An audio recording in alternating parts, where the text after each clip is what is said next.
آج شب عاشورہ یعنی محرم الحرام شریف کی 10ویں رات ہے۔ کل عاشورہ کا دن ہے۔ پہلے آپ کو ایک حدیث سناتا چلوں، یہ تمہیدی کلمات عرض کر رہا ہوں۔ ترمذی شریف کے اندر حدیث موجود ہے کہ نبی کریم علیہ السلام جب آپ مکہ شریف سے ہجرت کر کے مدینہ طیبہ تشریف لائے، وہ ربیع الاول شریف کا مہینہ،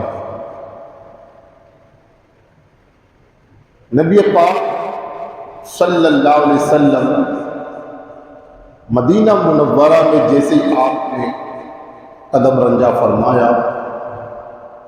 محرم شریف کا مہینہ آیا اور عاشورہ والے دن یعنی 10 محرم شریف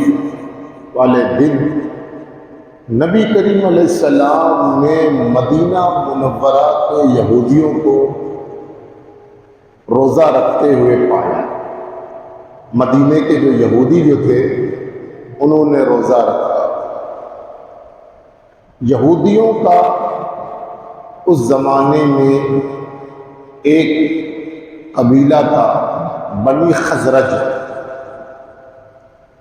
تو وہاں کے لوگوں کو جب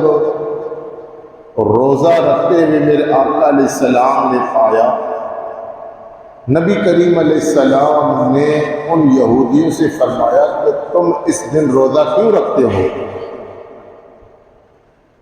تو مدینہ منورہ کے یہودیوں نے کہا کہ اللہ تبارک و تعالیٰ نے اس دن یعنی عاشورہ والے دن، امام غزالی نے مکاشفۃ القلوب کے اندر بھی اس روایت کو نقل کی، فرمایا ہم اس لیے روزہ رکھتے ہیں کہ اللہ کریم نے اس 10 محرم شریف والے دن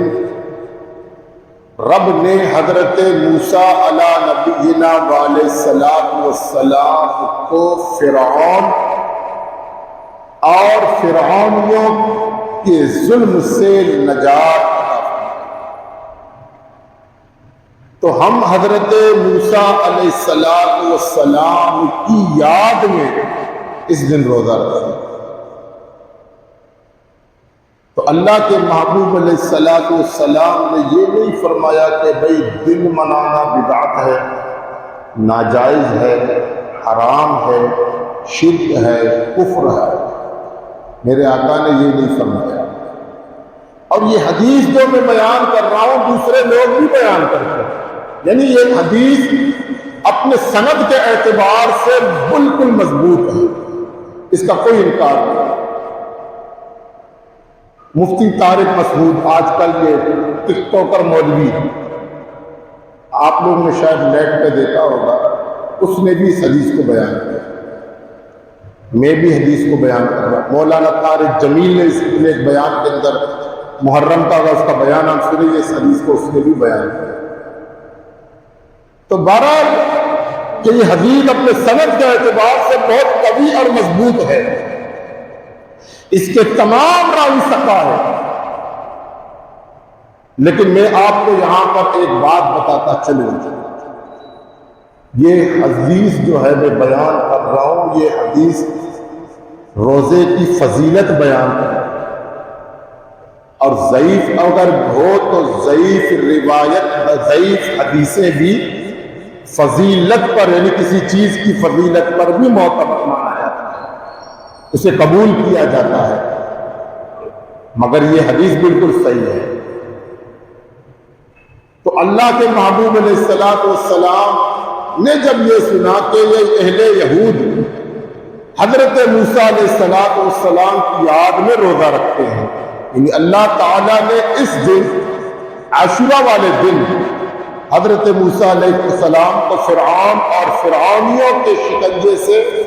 نجات عطا فرمائی، اور حضرت موسیٰ علیہ السلام کی قوم یہودی حضرت موسیٰ کی یاد میں روزہ رکھتے ہیں۔ تو میرے رسول صلی اللہ علیہ وسلم نے کیا ارشاد فرمایا، غور سے سنیے گا۔ اللہ کے محبوب علیہ السلام نے فرمایا اے یہودیوں، تم سے تو زیادہ ہم حضرت موسیٰ علیہ السلام کے ماننے والے ہیں، یعنی ہم تو حضرت موسیٰ علیہ السلام کو تم سے زیادہ مانتے ہیں۔ تو میرے آقا علیہ السلام نے صحابہ کو حکم فرمایا کہ تم بھی 10 محرم کو روزہ رکھو، تم بھی 10 محرم یعنی عاشورہ والے دن روزہ رکھو، جو 1 سال روزہ رکھنے کا ثواب اللہ کا عاشورہ والے دن۔ سرکار نے فرمایا تم بھی روزہ رکھو۔ جب میرے رسول صلی اللہ علیہ وسلم نے صحابہ سے فرمایا کہ تم بھی روزہ رکھو، تو بعض صحابہ کرام علیہ رضوان نے عرض کی یا رسول اللہ صلی اللہ علیہ وسلم، اگر یہودی بھی اس دن یعنی عاشورہ والے دن روزہ رکھے اور ہم مسلمان آپ کے غلام بھی روزہ رکھے، تو پھر اس طرح یہودیوں سے ہماری مشابہت اور مماثلت ہوگی۔ تو میرے آقا علیہ السلام نے فرمایا پھر تم یہودیوں کی مخالفت کرو، پھر تم یہودیوں کی مخالفت کرو۔ یا رسول اللہ صلی اللہ علیہ وسلم یہودیوں کی کس طرح مخالفت کریں؟ میرے آقا نے فرمایا کہ تم 9 محرم کو بھی روزہ رکھو، 10 کو بھی روزہ رکھو، جو ان کی مخالفت کرو۔ یہودی صرف عاشورہ والے میں رکھتے ہیں، لیکن تم 9 محرم کو بھی رکھو اور 10 محرم شریف کو بھی روزہ رکھو۔ تو اس حدیث پاک سے نتیجہ کیا نکلا کہ بزرگان دین، اولیاء کاملین، انبیاء علیہ السلام کی یاد میں دن مقرر کرتے اور اللہ کی عبادت کرنا، یہ میرے آقا کی سنت ہے۔ اکثر آپ نے بھی سنا ہوگا کہ دن مقرر کرنا جائز نہیں، تاریخ مقرر کرنا جائز نہیں، حالانکہ ہمارے تمام معاملات، ہر کام تاریخ سے خالی نہیں۔ ہمارا کوئی بھی کام، مجھے بتائیے اگر آپ کے گھر میں شادی ہو تو اب بغیر تاریخ مقرر کیے ڈائریکٹ شادی کرتے ہو، ڈائریکٹ نکاح کرو؟ پہلے سے آپ تاریخ مقرر کرتے تو فلاں مہینے میں فلاں تاریخ، فلاں دن، فلاں ٹائم فلاں کا نکاح، تو دن بھی مقرر کیا، وقت بھی مقرر کیا اور تاریخ بھی مقرر کیا، تو جناب پھر وہاں پر شرک اور حرام کا فتویٰ نہیں ہے۔ سنی اگر اللہ کے نیک بندے کی یاد میں دن مقرر کرے تو جناب من پھر فتویٰ لگتا ہے کہ یہ دن مقرر کرنا یہ بدعت ہے۔ حالانکہ بدعت کی تعریف آج تک ان لوگوں کو معلوم نہیں کہ بدعت کس بلا کا نام ہے، کس چیز کا نام ہے بدعت، اور بدعت کے لغوی معنی کیا ہے اور شریعت کے اصطلاح میں بدعت کہتے ہیں کس کو؟ پہلے تو یہ آپ سنیں، یہ میں تمہید عرض کر رہا ہوں، میں نے ابھی تک موضوع شروع نہیں کیا۔ یاد رکھیے کہ دین میں جو اضافہ کرے، دیکھو ایک دین کے لیے اضافہ کرنا، دین کے لیے اضافہ کرنا اور ایک دین میں اضافہ کرنا، ان دونوں باتوں میں فرق ہے۔ ایک دین کے لیے اضافہ کرنا اور دین میں اضافہ کرنا، دونوں باتوں میں فرق ہے۔ دین کے لیے اضافہ کرنا شریعت میں اجازت دی، مسلم کی حدیث ہے، میرے آقا علیہ السلام نے فرمایا کہ جو اسلام میں کوئی اچھا طریقہ ایجاد کرے اور جتنے لوگ اس پر عمل کرتے ہیں، کوئی اچھا طریقہ، نیک طریقہ اگر کوئی ایجاد کرے اور جتنے لوگ اس پر عمل کریں گے تو سب کو ثواب ملے گا اور ایجاد کرنے والے کو بھی اجر ملے گا، جس نے نیا کام دین کے لیے ایجاد کیا۔ اب مثال کے طور پر میں آپ کو ایک آسان سی مثال دے کے سمجھاتا ہوں۔ یہ جو ہم بچوں کو مدرسے میں، ہر مدارس میں، کسی بھی مکتبہ فکر کا ہو، ہم بچوں کو 6 کلمہ پڑھاتے ہیں، یاد کراتے ہیں۔ پہلا کلمہ طیب، دوسرا شہادت، تیسرا تمہید، چوتھا توحید، پانچواں استغفار، چھٹا رد کفر، یہ 6 کلمے ہر مدرسے میں بچوں کو پڑھاتے ہیں۔ آپ کو یہ بات بتانا چاہتا ہوں نہ یہ 6 کلمے میرے آقا علیہ السلام کے ظاہری حیات میں تھے، نہ صحابہ کے دور میں تھا، نہ تابعین کے، نہ تبع تابعین کے۔ یہ آج کل کے دور میں لوگوں نے بچوں کو 6 کلمے یاد کرانے کے لیے پڑھائے، مگر ہے تو اچھا عمل ہے نا، اس کے لیے دین کے لیے،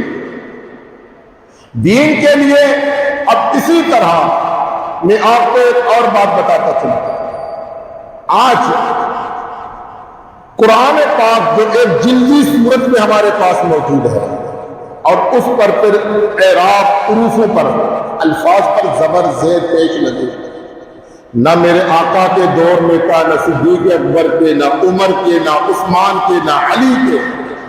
بلکہ حجاج بن یوسف جو محمد بن قاسم کا ماموں تھا، اس نے اعراب لگوا دیا اس کے زمانے میں۔ یہ قرآن پاک کے زبر زیر پیش لگے،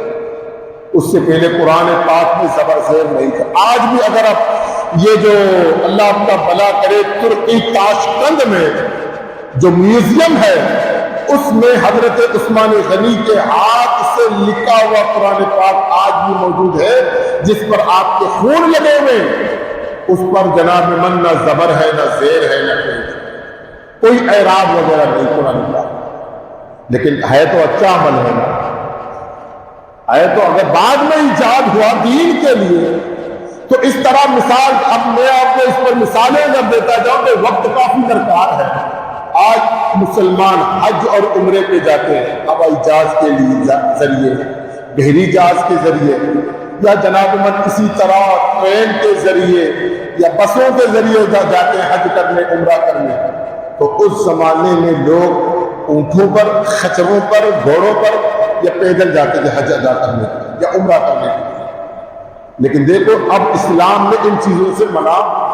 نہیں کیا، تو سب کرتے ہیں، سب یہ چیزیں کرتے ہیں، سب استعمال کرتے ہیں کہ حج پہ جاتے ہیں ہوائی جہاز کے ذریعے جاتے ہیں یا بحری جہاز کے ذریعے جاتے ہیں۔ تو بتانے کا مقصد یہ ہے کہ ایک ہے دین کے لیے کوئی نئی چیز کا ایجاد کرنا جس میں دین کو فائدہ ہو۔ اور میرے آقا علیہ السلام ترمذی شریف کی حدیث ہے، سرکار دو عالم علیہ السلام نے ارشاد فرمایا کہ جو مسلمان کسی چیز کو اچھا سمجھے وہ عند اللہ، یعنی اللہ کے نزدیک بھی اچھا ہے، وہ اور اس پر اس کو ثواب ملے گا۔ تو بہرحال آقا علیہ السلام نے فرمایا کہ ہم تم سے زیادہ حضرت موسیٰ علیہ السلام کے ماننے والے ہیں، تو ہم تم سے زیادہ مستحق یہ کہ ہم حضرت موسیٰ کی یاد منائیں۔ تو آقا علیہ السلام نے ایک تو روزہ رکھنے کی ترغیب دلائی، اور دوسرا یہ بھی فرمایا کہ بزرگان دین، اولیاء کاملین کا دن کے لیے یاد منانا، ان کے دن مقرر کرنا، تاریخ مقرر کرنا، یہ کوئی غلط کام نہیں ہے، بلکہ یہ دین ہی کے لیے ہے جس سے دین کو فائدہ ہو۔